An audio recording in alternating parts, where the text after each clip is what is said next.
সমাজের বর্তমান প্রেক্ষাপট এমন অবস্থায় দাঁড়িয়ে গেছে যে এখন বটগাছ যখন মানুষের ছায়া দেয়, মানুষ তার নিচে ছায়া নিয়ে শান্তির ঘুমায়।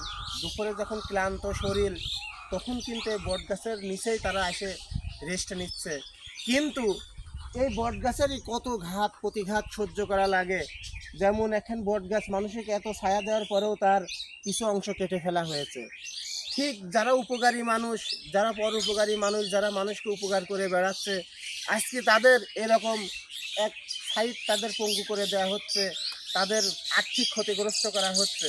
কিন্তু এই বটগাছের নিচে যেমন ছায়া নিয়ে মানুষকে যে শ্রম বিশ্রাম নিচ্ছে, কিন্তু ঠিক তারপরেও তাকে এত ঘাত প্রতিঘাত সহ্য করা লাগে। ঠিক সমাজে বাস্তব ভালো মানুষগুলোর এমনই।